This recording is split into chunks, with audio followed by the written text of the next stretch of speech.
Thanks for everybody for jumping on here today. This is our first of hopefully a few engagement sessions this fall, open house style. We've had engagement sessions with the Development Corporation and Community Council, as well as some of our various committees so far. So we're really excited to share our conceptual plans for the Innovation Greenway at MLK and Reading Road.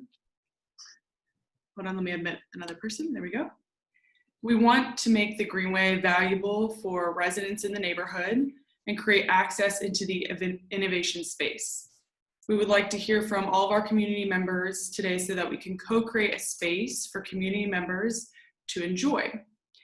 I will kick it over to Franz Stansberry, but this will be an interactive session. He'll kick it off. Then we'll have Sasaki do a brief presentation of the Greenway, and then we'll get into a Q&A interactive session with a software that Sasaki uses to gain community feedback. So if you want to turn your video on or turn your mic on, I've allowed that for everybody, so no one should be muted or anything like that. You can feel free to chime in at any time. So, and if you also want to put in the chat box, you know, what organization you're with, or if you're a neighborhood resident, etc. I will have Franz kick it off. Thank you. Let me give a very brief history here.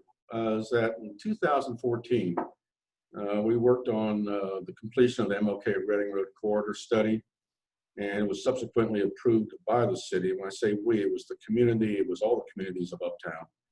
And since then, we've been working with our partners, completed a lot of studies, numerous studies for this innovation district, identifying the opportunities and constraints, and each one building on the work prior to that. The core of the innovation district is 4 quadrants. In the southeast quadrant, where we have the dual manor buildings, the 2 round cylinders sitting there, or our southeast quadrant is Terex. Terex is under construction with their phase 1, just 2 office buildings, including the Digital Futures building with UC, a hotel, and below grade parking. In the southwest quadrant, where I was just a second ago, Queen City Hills is in the planning phase for that. And that's Queen City Hills is David Fox and Ed Rigo. And it's eventually going to encompass lab and research space. In the northwest quadrant, of course, we have NIOSH, which is underway right now in its design phase. And then the northeast quadrant, which is where our Greenway is located. And it's one of the northeast quadrant is one of the most difficult quadrants we have in terms of landform and topography. But it also offers some unique opportunities to do something unique, completely unique to the entire region. And so we've been looking at this for a while, and because of those opportunities or constraints, but we look at them as opportunities, we put forward a linear park, a green linear park, incorporating new ideas in terms of design, function, and also incorporating the Washington Way bike trail and connection points across east and west, north and south. And so looking at that, we came up with this work, and we worked very closely with the actual developers of this northeast quadrant, which are MLK investors, and that is Nair Properties and also Sri Kulkarni. They have worked with us very closely and our team and the community, and they have basically pretty much approved the plan. We made some changes to the plans they had, which Fred will get into explaining really about the hotel and some of that. So this is the very first step. I want to point out this is the very first step of an idea. We have a lot of work to do yet, an awful lot of work. We have not even got into the actual conceptual phase of this. So this is the first stab to sort of take the temperature of the community and our partners and to move on with that. So with that, I'm going to turn this over to Fred Merrill. Fred Merrill is one of the principals at Sasaki. They are the designers out of Boston we've been working with for a number of years. They were also involved in the original MLK Reading Road corridor study. So Fred, I think I'm going to turn it over to you. Great. Can everybody hear me okay? Good afternoon, everybody. And I think I've had the chance to meet many of you, and I worked with Ozzy way back in very first phases of this back in, I think, 2013, 14. It's good to see him. Two of my colleagues, John and Justin, are on the phone. They're going to be, after I go through this presentation, which will take about 15 minutes or so, I'll try to go fairly quickly. We're going to have about a half an hour or so. We have some interesting software where we can, the plan will be up and we'll ask you some questions and you'll have a chance to comment and you can see your comments going on the screen. It'll be kind of fun. So if you could, just let me kind of go through this and maybe hold your question if you wouldn't mind. If you have a burning question, please jump out. A lot of your questions may be answered. So why don't we get it rolling here, guys and girls. So this is about, I guess, a couple open comments. We're excited to share this with you because what you're going to see in this Greenway concept on the northeast corner of MLK and Reading is really part of a much bigger idea, which is this emerging Cincinnati innovation corridor. This idea, this district of the MLK and Reading are becoming really a nationally recognized innovation corridor. And these innovation districts, if you will, or corridors are happening around the U.S. You have all the right ingredients with the major university, the hospitals, the zoo, our cultural institutions, all become kind of the DNA, if you will, of a successful innovation district, which has a lot of benefits, social, economic, environmental benefits. So anyway, with that said, we're going to focus mostly on this innovation Greenway in this presentation. We'll go through the design framework, which is about streets and how to connect the neighborhood and connect the districts internally and provide a better pedestrian connection. Really about getting people in and out and connected to the district and to the Greenway. We'll go development opportunity that Fran's talked about, which is being started by the node, the Nyarko County development. And then we'll talk about the Greenway concept. Let's go to the next slide, please. So just zooming out for a second, this is a bigger picture. You can see, maybe Justin, you can point to the corner of see my cursor here? Right, not running. You can see the corner of Reading. Yeah, there we go. Reading and Northwest and MLK. That corner is called the northeast corner, if you will, and we'll be focusing on that corner. But just to set the context, we have Avondale to the north, Walnut Hills to the east, Coreyville a little bit to the west. So we're in this really interesting series of neighborhoods that we need to try to connect to physically and programmatically. Let's go to the next slide. The idea for this Greenway came out of the planning we've been going through for the last number of years with everybody. And simply put, you can see this green squiggly line here, which is the idea of connecting north and south, if you will, from the northeast, from this quadrangle. And so there's a larger design idea here, a larger Greenway concept that we can connect to. And parts of this trail system, the Lawson Trail, are beginning to happen anyway. So think about this as a larger idea that will provide connectivity for people on bikes and walking and recreational connections, as well as on the street. So this is the idea of the bigger picture. These are just some of the goals. We want to connect this district and this site regionally. We also want to make strong local neighborhood connections. Those are kind of physical connections and programmatic connections. We want to embrace the neighborhood context that we have, which is really a strong series of neighborhoods with great kind of urban fabric. We want to promote people-centered spaces. This is an important point. This is really about connecting people to this space, if you will. You'll see it in more detail. It's really about a humanistic approach to this. And then we want to also express the district's identity. This is really going to be a gateway location. If you're coming off I-71 and turning on to MLK, this is the first thing you're going to see, these two quadrants. So this is a really important place to make a strong visual statement. So I'll go through the design framework real quickly. Keep going. So here we are. Now we're zoomed in to the MLK and Reading quadrant. We call it the northeast corner, if you will. And you can see I-71, which is a major interstate highway, the new off-ramp from MLK. MLK has been, built to a very wide standard. And then Reading. And now you can see the existing streets. Union Street and Borman, which are existing, and our plan is to actually create an extension of Borman up to Whittier, which is nice. You don't have to do a lot of new street building here, but begin to create a street grid here. So Borman will extend to Whittier. And then you can begin to see where there'll be new intersections. There'll be a full intersection at Whittier and Reading, just south of, I think that's called Hickman, just above it. It would be nice to move Hickman down just to connect it better, but that's a detail for later. There'll be a right in, right out off of Reading into this quadrant, and then there'll be several full movement intersections along Whittier. So you can see those.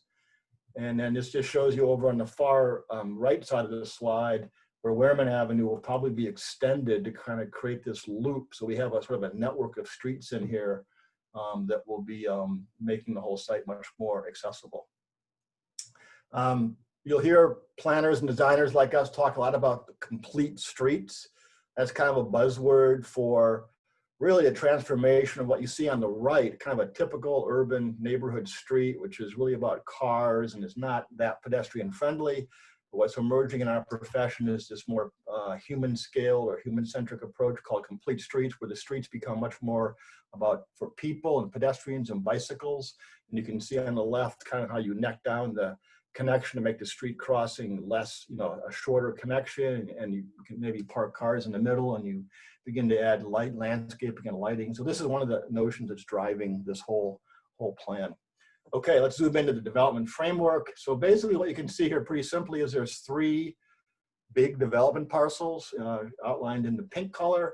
And you can see in the middle, the P is for parking. And because of the topography, which I'll get to in a minute, we have the ability for below grade parking under the node site there on the very corner of MLK and Reading, and then probably structured parking to the north and to the east. You can begin to see this idea of a green connection going north across Whittier towards the neighborhood. And well, that's basically the development parcel. The topography, you know this well because you live there. The site slopes from the lower left, you see 805, that's kind of the high point. And it slopes to the north and to the east down to a lower level. So this gives us the advantage to actually deal with stormwater runoff in a creative way, which you'll see in a minute.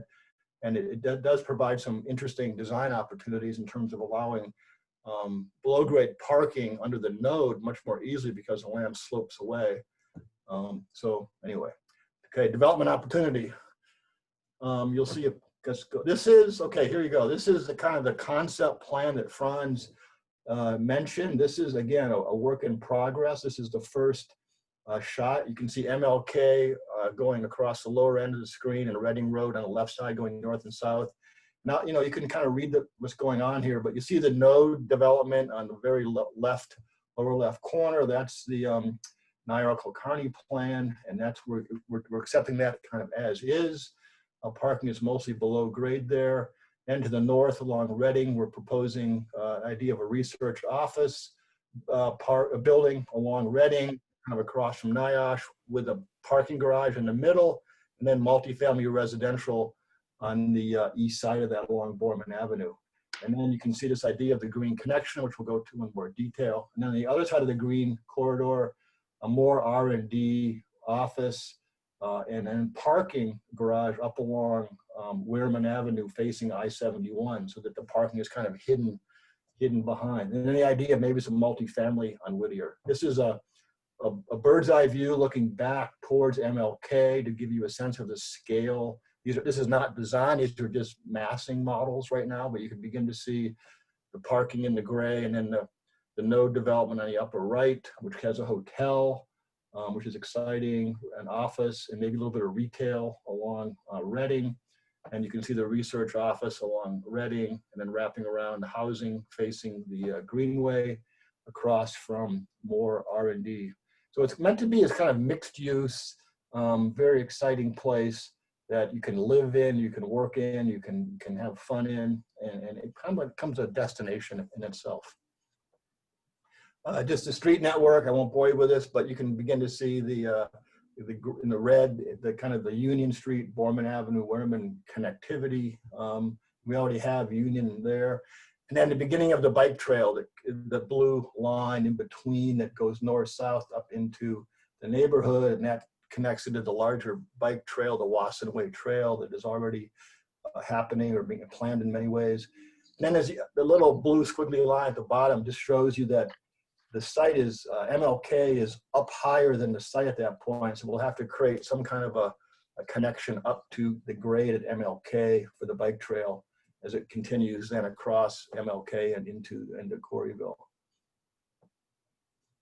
What's the next slide here? We're just zooming out. The idea, the real opportunity here is to kind of create a larger bicycle trail network in the area. It would really be exciting, where you can imagine people using their bikes more and more to get around, and they can walk on the trails as well, but really provides more mobility options for everybody, which is great.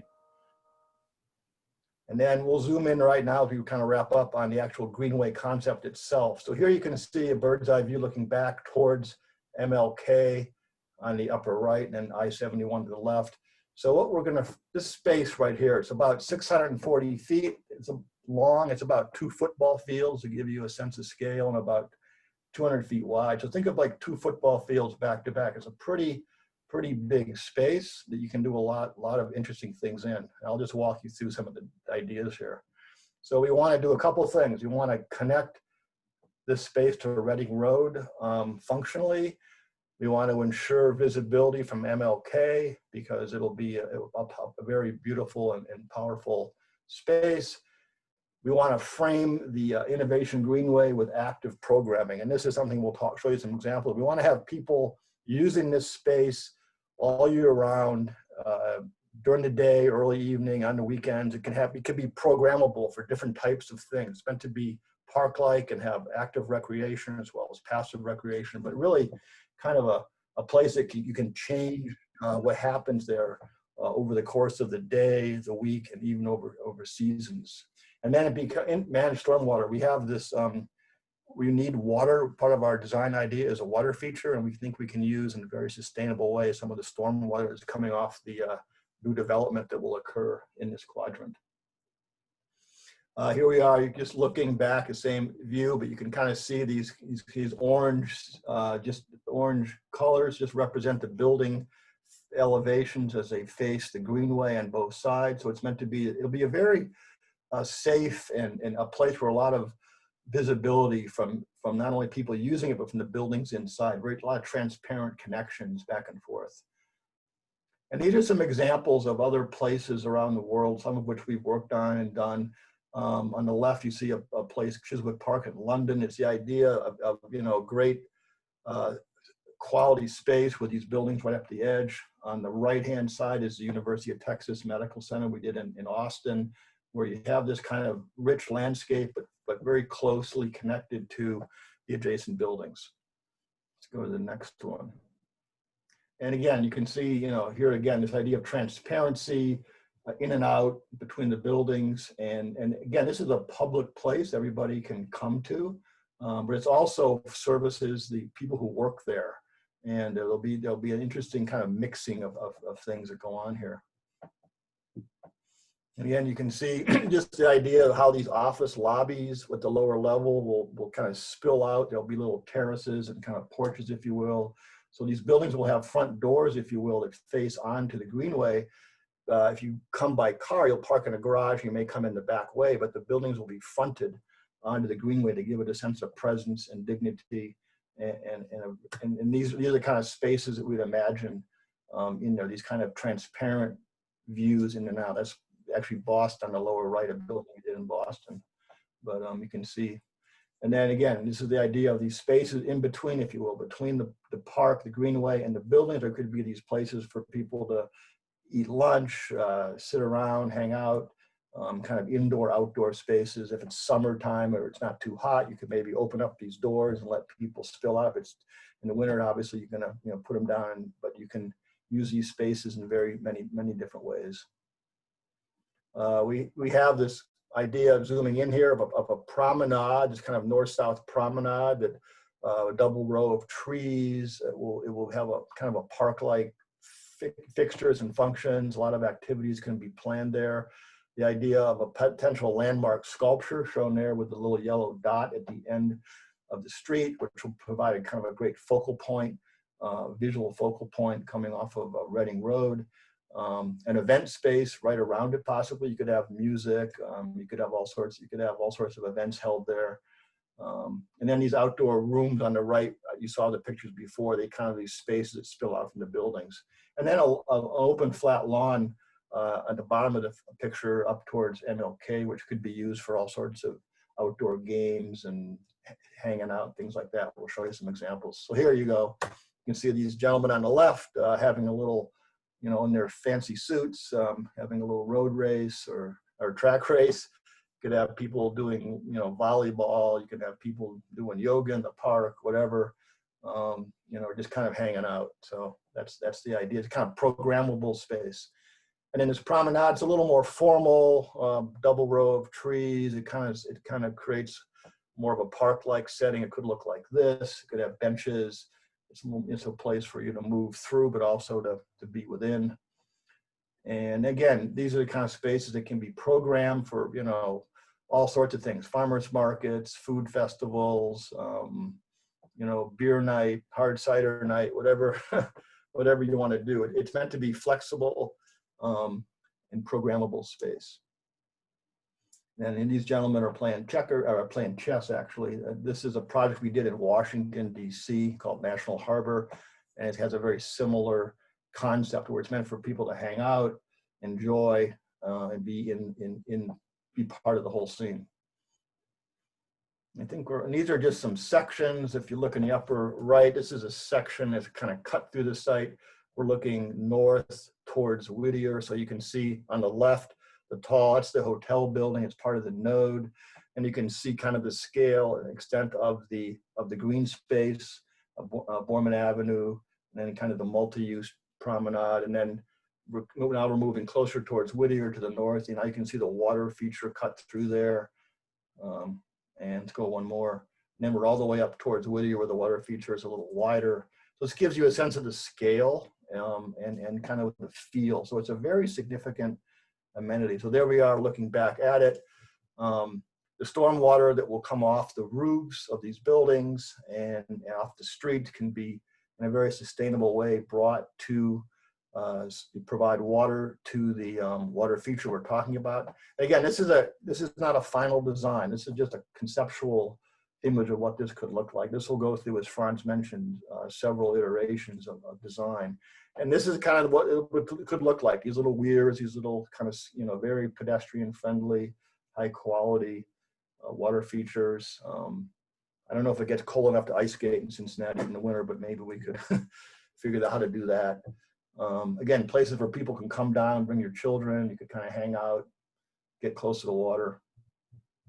And varied conditions. Again, these are some different opportunities. As we get into the design, we'll begin to find these opportunities to pick up on the local design opportunities and use local vegetation and really, you know, get people involved. And this is the last slide.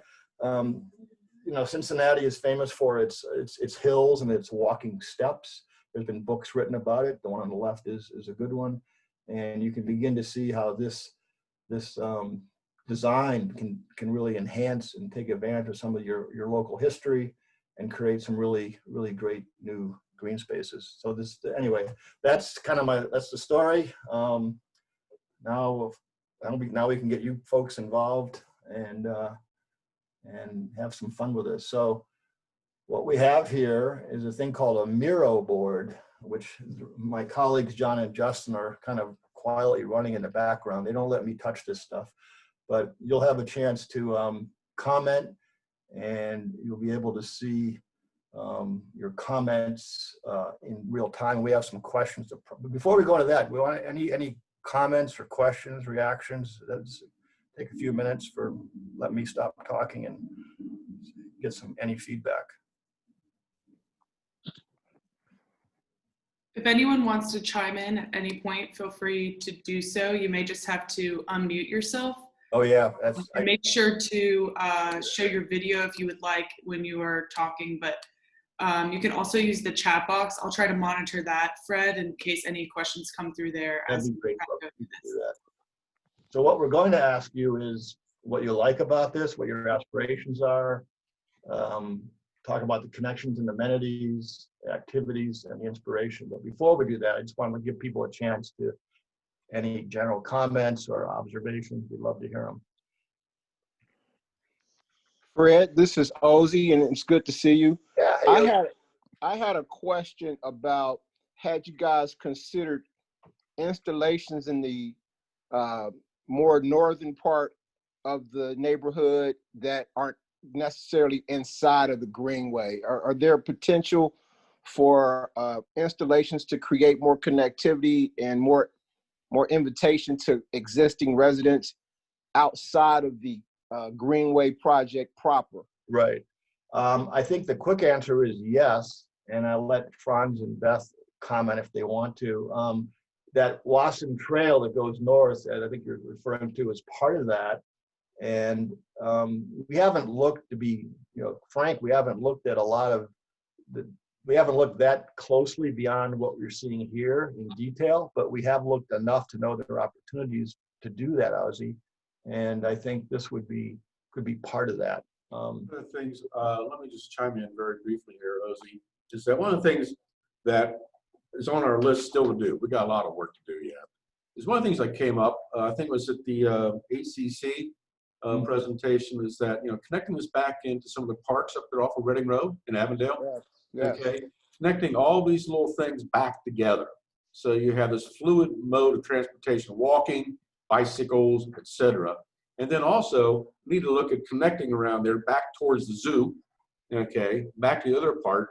And so that goes in that bigger context map we had. We added that in there based upon the input from those meetings. And we haven't had a chance to really flesh it all out yet, but it will happen. Yep. Very exciting. Thanks, Franz. Thanks, Fred. That's very exciting. I would just to add to Ozzy's point, there's a great term called the emerald necklace. Emerald necklace is a term that Frank Olmsted, who was a famous landscape architect who's done work in Cincinnati, but in Boston we have this series of green spaces connected throughout the city. Some are big, some are small, some have water, some don't, but it's referred to as the emerald necklace. So I think we have an opportunity here to create maybe Cincinnati's version of the emerald necklace. Yep, definitely.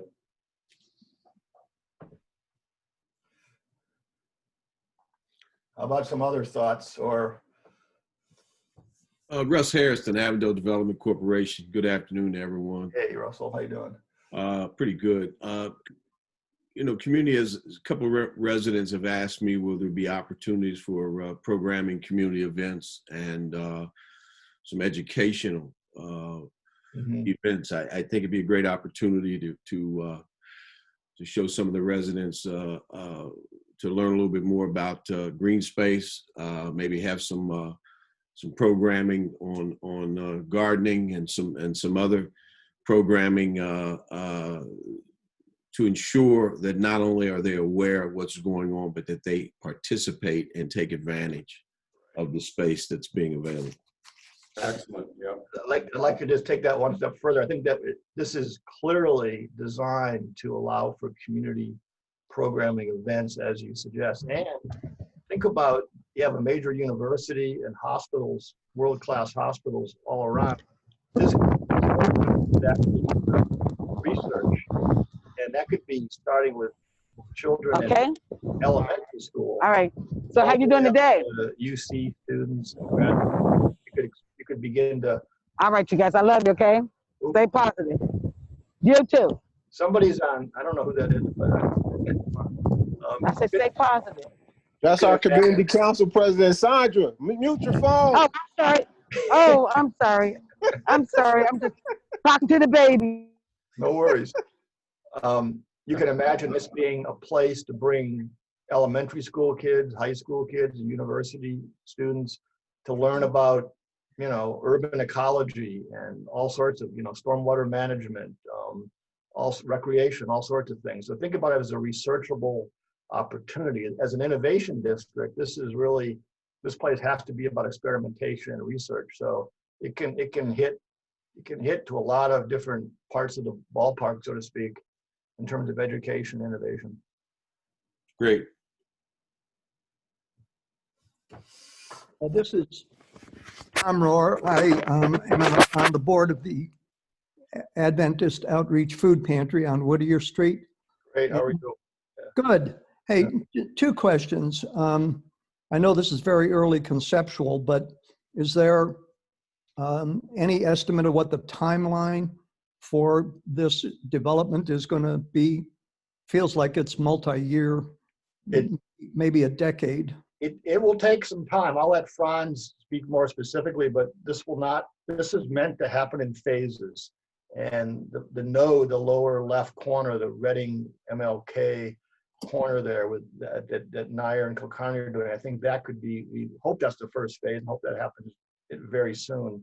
But then you're right, this will take some time, and like all good plans, it will change a little bit, but we want this framework to endure. Yeah, these are like guideposts to what we're up to. It's going to take quite a bit of time. I mean, 10 years is not outside of the realm of possibility, at least for these multiple phases. They have not even started phase one yet. They've still got some work to do. And then, of course, you get into the other phases. To the right of the phase one area, we have a phase two area with Nair. And then we have a phase four area and a phase three. So there's a lot of time to go through here yet before things really start to come together. But we wanted to get the framework of a master plan for this Northeast quadrant that everyone can buy into, and also to make it the best that we possibly can and quite unique to the region. I think my other comment is I like the design. It's kind of a follow-up question to community involvement. One of the church I'm involved with, the Unitarian Church, is very much committed to the Avondale community, and this innovation development north of Whittier Street and near MLK has the potential to pretty much isolate itself from the larger community. And one thought about that is, how is the green space going to be managed?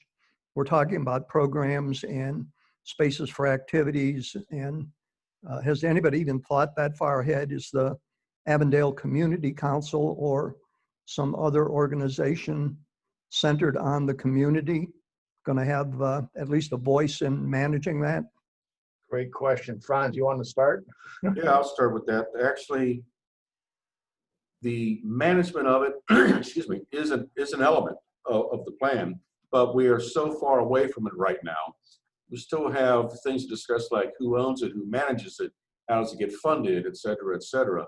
But anticipating the use by the community and all users of this green space, that's why we established this green space in this double canopy boulevard and corridor, but especially like numbers 6 and 7 down here. We have event space and lawn. Eventually, it'll be programmable.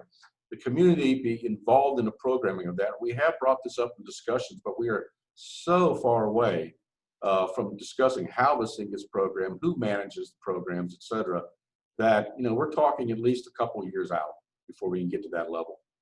I just add one thing. What we're seeing nationally in these kind of developments is there usually are these new hybrid groups that organize to manage these things. Like for example, I don't think this would be managed by the city of Cincinnati. This would be some kind of possibly a hybrid group that's the uptown and the users that are on either side of it, and the neighborhoods could all somehow maybe get involved. But right. It'll probably be a new model for how it's managed. Well, it's supposed to be innovation quarter, so it's going to have to be innovative in terms of that'll be one management. That'll be one of the innovations. Yes. And including the funding for how it gets maintained, because we want this right. to be very high quality and well. There's a lot of elements like that, which I call the functional elements of this thing, that we haven't even touched on yet. It's more work that we have to do. But there are good models to learn from. Thank you. That's helpful. Great. How about some more questions? comments, anything? I'm curious, Russ Harrison, again, I'm curious in some of your research or looking at other venues that have this already up and running, if there's been much around the area of training and programming and especially educational programming, with with the Innovation Quarter being a in my opinion a hybrid research as well as innovation area.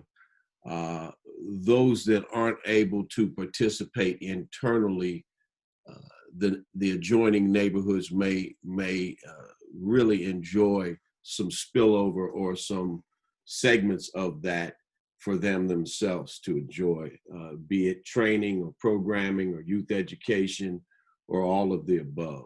Right. Just curious on your thoughts on that. Yeah, I can start. Maybe Franz or others can jump in. I think this is meant to be an economic development opportunity for everyone. I use the phrase from GED to PhD, right? I mean, there'll be super high tech jobs here. There'll be jobs for all different types of people at all different levels. And that's what makes this exciting. It becomes this kind of mixing bowl, this innovation district. And, people can get trained and learn and advance in their careers and move up the ladder, so to speak, if they choose to. And so, you're going to be putting a lot of different types of people close together. I know that's weird, sounds weird in the COVID world, but COVID will be gone eventually.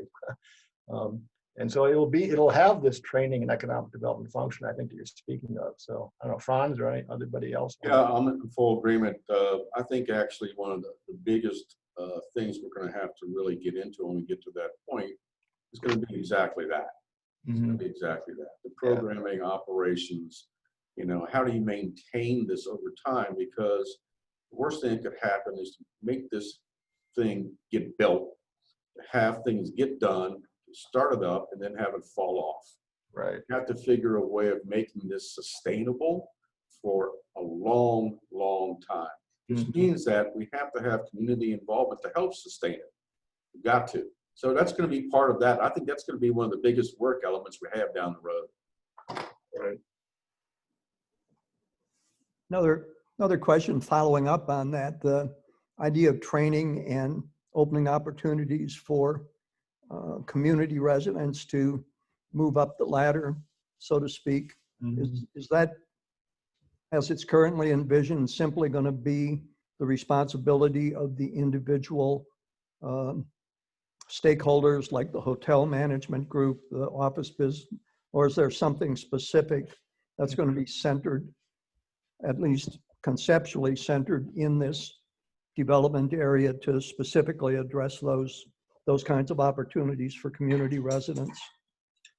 Well, let me, if I can jump in, Franz. I know that's a question to you, but let me just state that I'm sure the Avondale Community Council, as well as the Avondale Development Corporation, are anxious to assist in that effort when needed and if needed. I am mindful that those that get the opportunity to advance and will take it, but there are quite a few residents in the various uptown neighborhoods that might not have the opportunity to go to college, but could use some job training and some education and some skill sets. I'd like to participate toward planning for that when we get the opportunity. Sorry to have interrupted you. No, it's good. Franz, you want to? No, I think, Russ, you said it well. Yeah. Thank you. Yeah.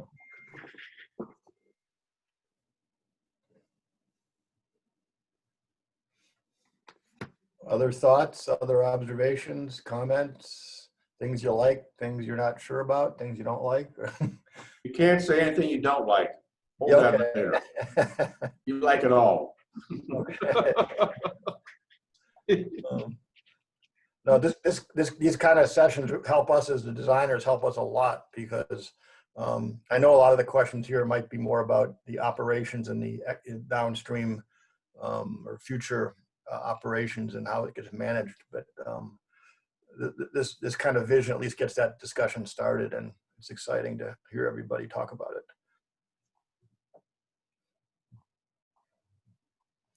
Any other, I think there was a question about transport mobility. Did somebody have a question about that? I think it was in the chat room. I think I had a question concerning as I-71 presented a challenge to the designing of this unit and the noise factor from it. Will that be an issue that has to be addressed as well? Absolutely. If you can, that's why we put that big parking garage up towards I-71.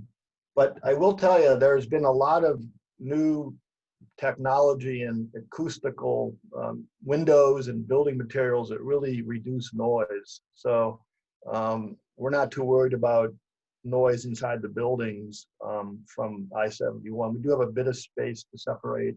I-71 is down a little bit, as you know, it's pushed down a little bit. This is up higher, although it gets closer to the same level as you move to the northeast. But I think that can be, that's really a design issue for the buildings that can be pretty readily addressed. I also think that, remember, this is a point here, but you have this broad green expanse here. You have Werman Avenue, but you also have the buildings, et cetera, which buffer noise. But then we also have trees act as a great buffer. Mm-hmm. Okay, very good buffer. And so that's one of the reasons we call this innovation Greenway. It is green. It's this double canopy corridors, trees everywhere. And one of the things to mention too is that when we talk about our streets being for people, less about cars, because we want to look like people were there instead of cars living there all the time. So Whittier, Union, Borman, Wehrman become very important in terms of that streetscape. We want to continue the same sort of like treed places to cross at intersections, et cetera.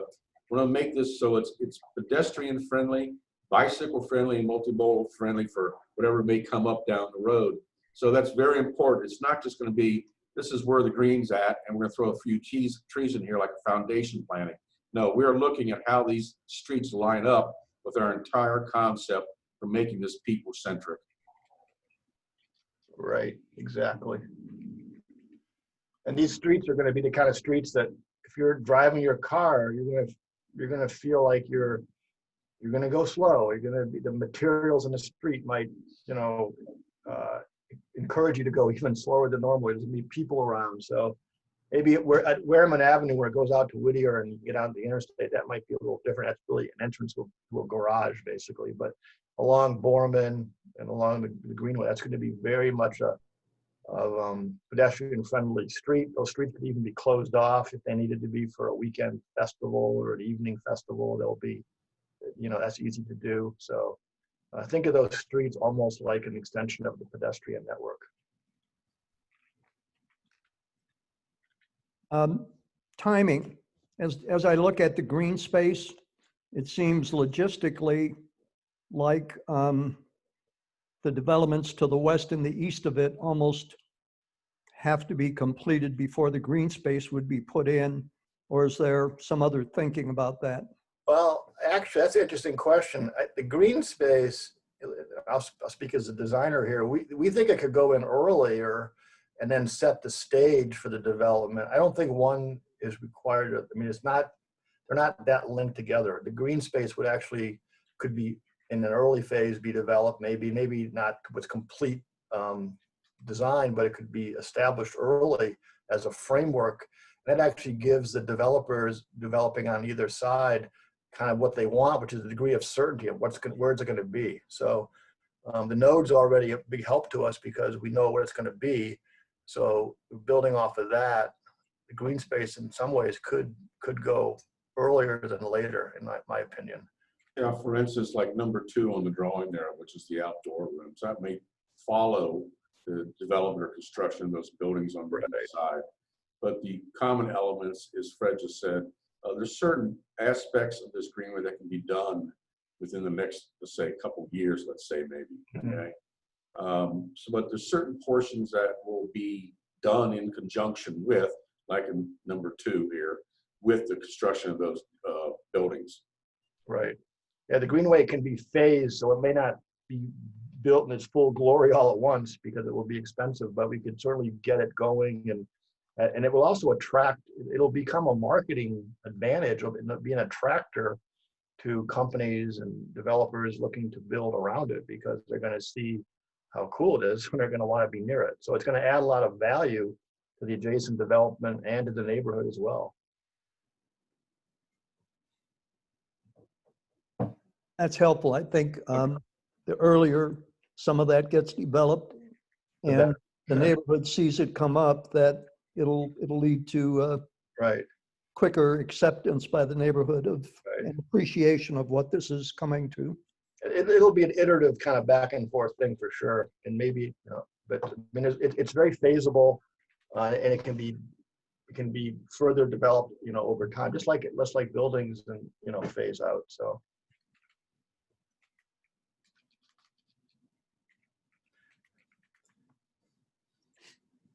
What else? What kind of neighborhood activities would you see being having? Going back to neighborhood programming, what kind of events would you envision would be great for this? Would want to be here? Hi, this is Sandra. How y'all doing today? Good. How you doing? I'm doing fantastic. Anything around the kids, I think, and talking about technology. I was just told earlier this week that maybe we can do a Avondale Tech Fair. I'm sorry, I'm outside, so that's why I got my mask on. So I'm hoping you We can hear you. We can hear you. But I've been listening in. Hear you fine. So anything pertaining that's going to help our kids get connected. Although you're talking for years from now, but in the meantime, if we can work on right now helping our kids get connected and caught up with this virtual schooling. I'm here at the Harvest Healthy Van today. They're here every Wednesday. And if we can get our community to think about fresh produce as well, what does that look like? So although we're talking about the space a couple blocks up, it's still going to filter down to this area. And I just want the community and the residents of Avondale to be intentionally invited to anything that's going to help with the input of whatever it is that you're talking about. So having forums like this for the community is fine for those of us that are community partners, but some of the Layton residents, I want to see them on some of these calls. Well, I think the spirit, this concept, I think advances the spirit of your question, which is bringing the community in, all different age levels. As I mentioned earlier, it's a great place for children to learn about nature, agriculture, where their food comes from. You can imagine you could have some small scale community gardens in here. It's not really meant to be a community garden, but there could be little demonstration plots where high school teachers or maybe UC professors are teaching people about, you know, agriculture. I mean, it's endlessly flexible and programmable, which I think is one of the exciting parts of the whole concept. Yes, and I agree. And look nice. So thank you. Sure. Thank you. Let me throw a couple more at you as well. I think a lunch and learn series would be good at this area, which can be everything from community programming to what's going on at the Innovation Quarter, to the different entities in the quarter presenting something. I think art can be projected or taught in the area, showcased for sure. I think youth programming, talent shows, job fairs, just to name a few, all the above.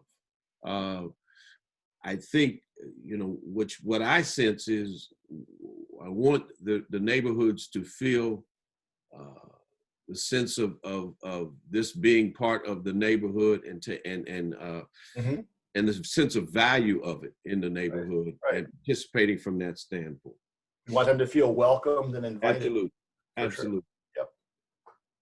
Yep. Absolutely. That's the idea here for sure.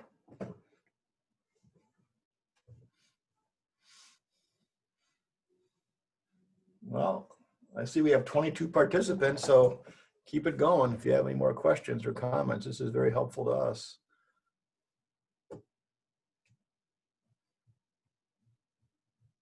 Any chat room questions, Brooke, that we didn't address? There were a few questions, it looks like, most recently about street design and designing complete streets. around the district. Right. I think we No. just had an answer go through. I just put an answer in there. This goes back to the work we did early on with another group of consultants. It's called the Urban Design Guidelines to deal with, excuse me, public rights-of-way design, incorporates bicycle paths, some of the elements of our canopy here, et cetera. We've actually utilized some of those already in the southeast quadrant with Terex. Those are still being looked at with our stakeholders, et cetera, but we have presented some of those elements, and we use those as benchmarks and guidelines. And now that we have, I guess, more definition out in our Greenway, we're going to start changing some of the urban design guidelines so they match up, and there's a coherent pattern of urban design that follows through on the public rights of way. Mm-hmm. And I see Steve had a couple comments about transportation. I mean, there's a lot of opportunities here to enhance mobility options, you know, bicycles for sure. This is meant to be a kind of place that if you did drive your car, you would park once and that would be it. You'd park your car and then you'd want to walk everywhere because it's a great walking experience. There's a bus line running down Reading Road, so that'll have access.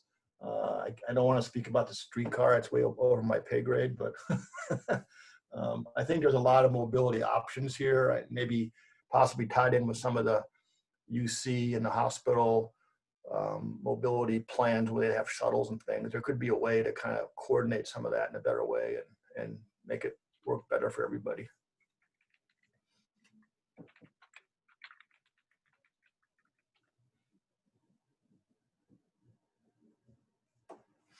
This is weird because I can't really see anybody, so I assume. Any other comments? Are there any favorite elements that you like? I mean, things that particularly stand out? Everything. Everything, okay. We like that answer. Any connections we might have missed? Are there any places you could Hey, Fred, see? I would love to hear from people on the call today about some of the amenities in regards to what you use a lot now and what you would like to see with the walking paths, the bike paths, the seating areas. We do have quite a few people on the call, so if you just want to unmute yourself, it'd be great to hear from some other folks about some of those amenities and what is of interest to people.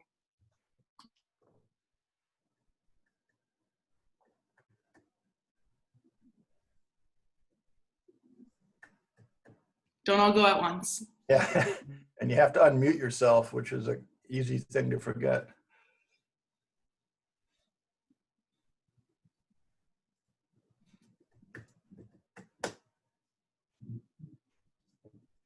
Okay.